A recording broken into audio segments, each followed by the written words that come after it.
국제노동기구 ILO에서는 하루 8시간 주 5일 근무를 기본 방침으로 지정하고 있습니다.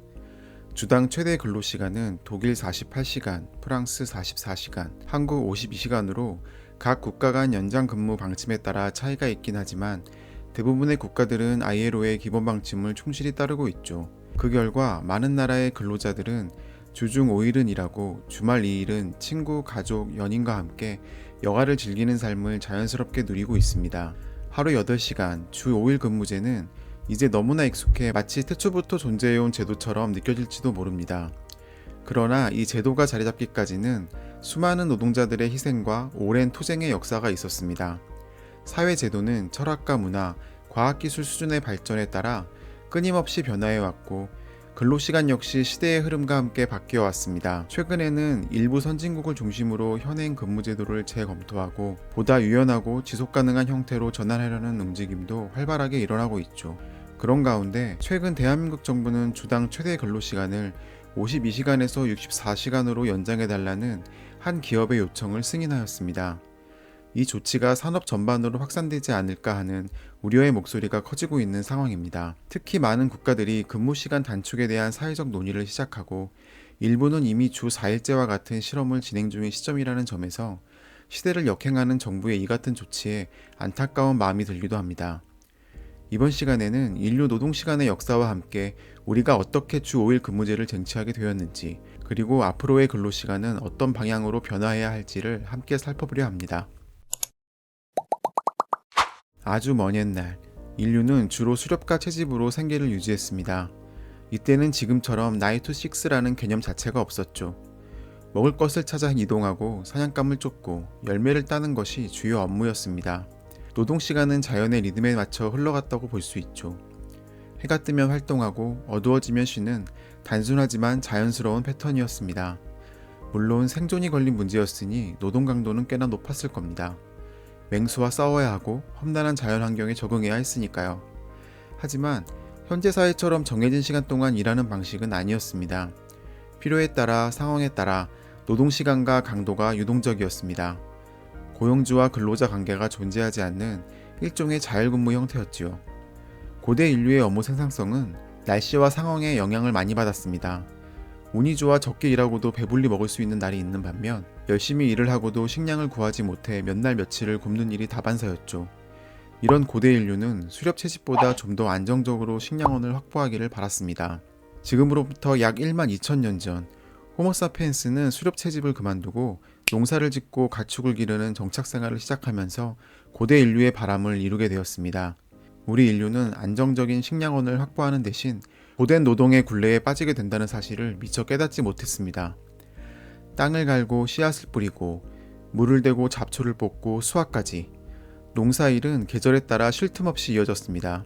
특히 파종과 수확 시기에는 해 뜰 때부터 해질녘까지 고된 노동이 이어졌습니다. 온 가족이 동원되어 밭에서 땀을 뻘뻘 흘려야 했죠. 하지만 농사를 지을 수 없는 계절이 다가오면 비교적 여유로운 시간을 보낼 수 있었습니다.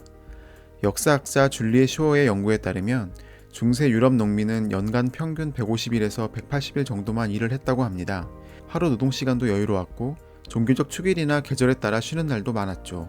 농업 생산량이 늘어나면서 일부 사람들은 농사일에서 벗어나 수공업에 종사하게 됩니다. 도구를 만들고 옷을 짓고 집을 짓는 등 다양한 기술을 가진 장인들이 등장한 거죠. 이들은 자신의 기술을 연마하고 주문받은 물건을 만들기 위해 오랜 시간 작업에 몰두했습니다. 수공업 노동시간은 주문량이나 제작해야 하는 물건의 종류와 복잡성에 따라 유동적이었습니다. 수공업자들은 숙련된 기술을 습득하는데 오랜 시간이 걸렸고 좋은 품질의 제품을 만들기 위해서는 상당한 시간과 노력이 필요했을 겁니다. 길드라는 공동체 안에서 서로 협력하기도 했지만 기본적으로 자신의 작업장에서 묵묵히 시간을 보내는 노동 형태였죠. 수공업에 종사하는 근로자들은 뼈를 갈아 만들었다는 요즘 표현처럼 오랜 노동시간을 투자하여 장인정신이라는 명예를 얻을 수 있었습니다. 드디어 18세기, 증기기관의 발명과 함께 산업혁명의 시대가 도래했습니다. 도시에는 공장들이 우후죽순처럼 생겨나고 대량 생산 시스템이 구축되면서 인류의 노동 형태는 완전히 뒤바뀌게 됩니다. 이전까지의 노동이 인간 간의 교감으로 이루어졌다면 이제는 기계와 함께 기계처럼 일해야 하는 노동이 시작된 거죠. 산업혁명 시기 노동시간과 노동환경은 상상을 초월할 정도로 열악했습니다. 노동자들은 하루 평균 12시간, 심한 경우 16시간이 넘는 장시간 노동에 시달려야 했습니다. 좁고 환기가 안 되는 공장 안, 쉴 새 없이 돌아가는 기계 옆에서 일하는 것은 인간의 한계를 시험하는 것과 같았죠. 심지어 어린아이들까지도 위험한 기계 옆에서 장시간 노동에 내몰렸으니 그 고통은 이루 말할 수 없었을 겁니다. 1833년 영국은 아동과 여성 등 사회 취약계층의 노동시간을 제한하는 일명 공장법을 제정했지만 일반 성인에 대한 규제는 없었습니다. 이 시기의 노동 환경은 비인간적 그 자체였습니다. 안전장치도 제대로 갖춰지지 않아 산업재해가 빈번하게 발생했고 질병에 노출되는 환경에서 제대로 된 휴식도 취하지 못하니 노동자들의 건강은 급격히 악화될 수밖에 없었죠. 생산성 향상이라는 빛 뒤에 노동자들의 피와 땀 그리고 눈물이 숨겨져 있었던 암울한 시대였습니다. 열악한 노동 환경과 장시간 노동에 맞서 노동자들이 스스로 뭉치기 시작했습니다. 노동조합을 결성하고 파업과 시위를 통해 자신들의 권리를 외치기 시작했죠. 이러한 노동운동의 노력과 함께 일부 사회개혁가들과 양심적인 기업가들의 목소리도 힘을 얻기 시작했습니다. 로버트 오웬 같은 사회개혁가는 노동시간 단축의 필요성을 주장하며 노동환경 개선 운동을 펼쳤습니다. 그는 자신의 방적 공장에서 노동시간을 10시간으로 단축하고 노동환경을 개선하는 실험을 통해 단순히 노동시간을 늘리는 것만이 생산성 향상의 유일한 방법이 아님을 보여주었습니다. 그의 사상은 점차 사회적으로 확산되어 8시간 근무제 도입의 당위성을 높였죠. 노동자들은 8시간 일하고 8시간 쉬고 8시간 잠자자는 슬로건을 내세우며 노동시간 단축 운동을 펼쳤습니다. 1886년 5월 1일 미국 시카고에서는 8만 명의 노동자들과 그들의 가족이 연대해 하루 8시간 근무를 주장하는 걸기대회를 열었습니다. 이 과정에서 시위대와 경찰의 충돌로 사망자가 발생하기도 했죠. 헤이마켓 사건이라고 불리는 이 시위 이후 시카고 노동운동은 크게 성장했고 노동자들은 8시간 노동을 쟁취하게 되었습니다. 이 사건을 계기로 1889년 7월 세계 여러 나라 노동운동 지도자들이 모여 결성한 제2 인터내셔널 창립대회에서 5월 1일을 국제적 기념일로 결정하였고 이것이 현재의 노동절이 되었습니다. 주 6일 근무가 보편적이던 시절 노동시간 단축을 바라보는 부정적인 의견도 있었으나 1926년 헨리 포드는 미국 공장과 해외 공장에 주 5일 근무제를 실시해 같은 자동차 업계뿐만 아니라 사회 전반에 충격을 주었습니다. 주 5일 근무제 실시는 당시 놀라운 결정이었죠. 노동시간을 단축하면 경쟁력이 취약해질 것이라는 반대론자들의 의견에 반대하며 포드는 주 5일 근무제를 실시하기로 한 이유를 다음과 같이 내세웠습니다. 이틀을 쉬었더니 너무나 생생하고 의욕적인 모습으로 손과 마음을 일에 쏟는 것을 보았다. 주어진 시간 동안 집중하여 비즈니스를 할수록 더 효율적이 된다. 포드는 또한 노동자들의 여가 시간이 늘어나면서 발생할 수 있는 경제적인 긍정적인 효과를 강조하였습니다. 미국의 산업으로 만들어지는 상품에 대한 수요가 높아질 것이고 노동자는 더 많은 음식, 더 좋은 상품, 더 많은 객실, 더 많은 음악 등 모든 분야에서 더 많은 것을 요구할 것이라고 주장했죠. 주 5일 근무제가 사회 전반에 퍼지게 되자 헨리 포드가 예측한 대로 새로운 소비 형태에 따른 기업들이 성장하게 되었습니다. 1940년 캘리포니아에는 최초의 맥도널드가 오픈했습니다. 유명한 명품 가방과 액세서리 브랜드인 코치 뉴욕도 1941년 론칭하였죠. 지금도 전 세계 여성들의 사랑을 받는 에스티로더는 1946년 화장품을 만들기 시작했고 같은 해 지금도 수많은 기타리스트들의 인기를 한몸에 받고 있는 기타 펜더가 제작되기 시작하였습니다.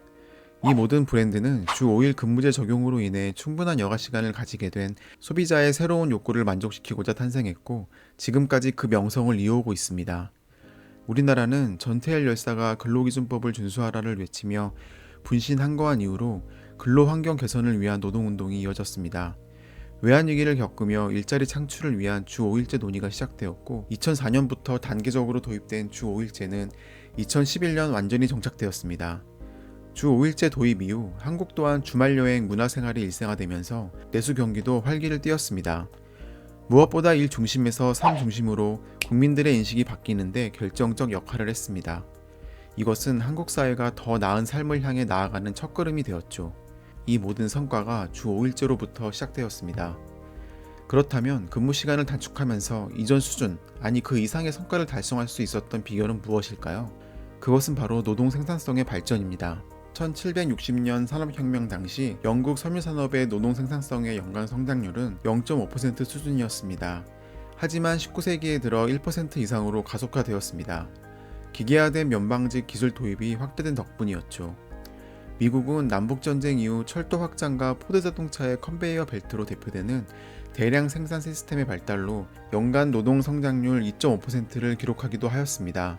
2차 세계대전이 끝난 후 자동화 기술 도입으로 인해 서유럽 국가들의 노동 생산성은 연간 5.3%로 급등했습니다. 패전국이었던 독일과 일본은 각각 6%와 7.7%의 높은 성장률을 기록했죠.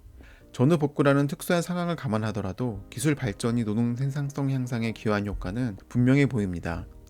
이처럼 노동 생산성이 발전함에 따라 국제노동기구는 1919년 지정했던 하루 8시간 주 48시간 근로 국제 표준을 1935년 하루 8시간 주 40시간으로 단축하여 주 5일 근무제를 국제 표준으로 지정하였습니다.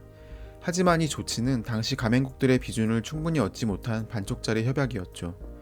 이후 스웨덴, 노르웨이, 덴마크 등 북유럽 국가를 중심으로 주 40시간 근로제를 달성해야 할 사회적 기준이라고 선언하면서 생활 수준의 저하 없는 근로시간 단축을 유도하였습니다. 이 흐름이 이어져 ILO 협약에 비준하는 국가들이 늘어나면서 국제 기준으로 자리잡게 되었습니다. 현재 노동 상황은 어떨까요? 4차 산업혁명 시대를 맞아 우리의 노동 환경은 또다시 거대한 변화의 소용돌이 속에 놓여 있습니다. 인공지능, 로봇, 빅데이터 등 첨단 기술의 발전은 과거에도 상상할 수 없었던 수준의 생산성 향상을 가능하게 만들고 있습니다. 산업별 노동 생산성은 지난 30년간 OECD 평균 2배 가까이 증가했습니다. 1990년과 비교하면 2020년 기준 미국은 약 2.2배, 독일은 1.9배, 한국은 2.5배 향상되었죠. 단순 반복적인 업무는 점점 자동화 시스템으로 대체되고 인간은 더욱 창의적이고 고부가치 업무에 집중할 수 있게 되면서 노동 생산성은 지속적으로 향상되고 있습니다. 주 6일에서 주 5일제로 변화할 당시보다 높은 생산성 향상을 기록하고 있는 지금, 필연적으로 노동시간 단축이라는 논의로 이뤄질 수밖에 없습니다. 과거 헤이마켓의 외침처럼 이제는 기술 발전이라는 강력한 우군을 등에 업고 더 짧게 일하고 더 많이 누리는 사회로 나아갈 수 있는 절호의 기회가 온 것입니다. 전 세계적으로 기술 발전과 생산성 향상을 바탕으로 주 4일제 또는 그 이하의 근무 시간을 실험하는 사례들이 늘어나고 있습니다. 2022년 영국 70개 기업이 주 4일제를 시행한 결과 약 90%의 기업에서 생산성이 유지되거나 오히려 향상되는 결과를 확인할 수 있었습니다. 독일 금속노조에서는 주 35시간 근무 도입 후 근로자의 피로도 감소가 창의성 증가로 이어져 생산성이 증가되는 효과를 얻기도 했습니다. 많은 사람들이 주 4일제 도입이 기업의 수익에 부정적인 영향을 줄 거라고 우려했지만 앞서 소개한 여러 실험 사례에서 나타난 결과는 오히려 반대였습니다. 대부분의 국가와 기업에서 매출이 유지되거나 오히려 증가하는 경향을 보였고 생산성도 큰 차이를 보이지 않았습니다. 뿐만 아니라 주 4일제를 도입한 기업의 직원들은 평균적으로 스트레스 지수가 27% 감소하였고 이직률은 16% 감소하는 긍정적인 변화를 경험했습니다. 이는 단순히 근무일수를 줄이는 차원을 넘어 직원의 심리적 안정과 조직의 지속 가능성까지 개선하는 효과를 의미합니다. 주 4일제가 가져올 수 있는 변화는 환경 분야에서도 확인됩니다. 영국의 환경 싱크탱크인 플랫폼 런던의 분석에 따르면 주 4일제를 전국적으로 시행할 경우 국가 전체 탄소 배출량을 연간 최대 1270만 톤, 약 20% 가까이 줄일 수 있다고 합니다. 교통량 감소, 사무실 에너지 사용 축소, 일회용품 사용 감소 등 여러 요인이 복합적으로 작용한 결과입니다. 이처럼 주 4일제는 단순한 복지 혜택을 넘어 경제적 효과, 조직 안정성, 그리고 지속 가능한 환경 구축까지 아우르는 새로운 근무 방식으로 주목받고 있습니다. 무엇보다 주 4일 근무제에서 가장 기대되는 효과는 늘어난 여가 시간이 촉진하는 내수 소비의 증가와 그 속에서 탄생할지도 모를 혁신가들입니다. 과거에 주 5일제가 도입되었을 때와 마찬가지로 근로시간이 줄어들고 여가시간이 늘어나면 사람들은 여행, 문화생활, 레저, 자기개발 등 다양한 방식으로 시간을 활용하게 됩니다. 이는 자연스럽게 소비를 자극하고 숙박, 외식, 콘텐츠, 교육산업 등 서비스 분야 전반에 긍정적인 경제적 파급 효과를 가져오게 됩니다. 실제로 스페인과 아이슬란드에서 주 4일제를 시험 도입한 후 여가 관련 소비가 평균 6에서 12% 증가한 것으로 나타났습니다. 더 나아가 늘어난 여가 시간은 단순한 소비의 영역을 넘어 개인의 창의성과 잠재력 발견으로 이어질 가능성도 큽니다. 대표적인 예로 스티브 잡스와 스티브 워즈니악은 휴렛 패커드에서 근무하던 시절 퇴근 후에 여가 시간을 활용해 최초의 애플 컴퓨터를 개발했습니다. 또 아서 코난 도일은 본업인 의사로 일하면서 여가 시간에 글을 쓰기 시작했고 그 결과 셜록 홈즈라는 전설적인 캐릭터를 탄생시켰습니다. 이처럼 여유로운 시간은 단지 휴식을 넘어서 새로운 아이디어와 창조적 활동이 꼽힐 수 있는 토양이 됩니다. 만약 더 많은 사람들이 삶 속에서 이런 기회를 얻게 된다면 미래의 스티브 잡스나 코난 도일이 우리 사회 곳곳에서 등장할지도 모릅니다. 그렇다면 우리나라의 현실은 어떨까요? OECD에 따르면 2022년 기준 한국의 연평균 노동시간은 1901시간으로 OECD 평균 1752시간보다 무려 149시간이나 길었습니다. 하지만 정작 시간당 노동 생산성은 OECD 평균의 80% 수준에 머물고 있죠. 이 같은 수치는 한국이 긴 근무 시간에도 불구하고 업무 효율성에서는 여전히 뒤처지고 있음을 보여줍니다. 다시 말해 효율성을 높인다면 충분히 근무 시간을 줄일 수 있다는 가능성을 시사합니다. 그럼에도 불구하고 정부가 주 64시간까지 가능한 특별 연장 근로를 허용했다는 방침을 내놓았을 때 많은 이들이 의문을 가졌습니다. 다시 성장이라는 이름 아래 노동자의 건강과 삶의 질이라는 중요한 가치를 희생하려는 것인지 되묻게 되는 대목입니다. 오랜 노동시간은 단순히 근로자의 피로를 증가시키는 데 그치지 않습니다. 업무 집중력 저하, 사고 위험 증가, 일과 삶의 균형 붕괴로 이어지며 결과적으로 생산성과 사회 전체의 발전을 제외하게 됩니다. 지금 필요한 것은 단기적인 성과에 급급한 정책이 아니라 더 나은 삶과 더 건강한 사회를 위한 근본적인 방향 전환입니다. 노동은 삶을 위해 존재합니다. 우리는 이 단순하고 분명한 진실을 잊지 말아야 합니다.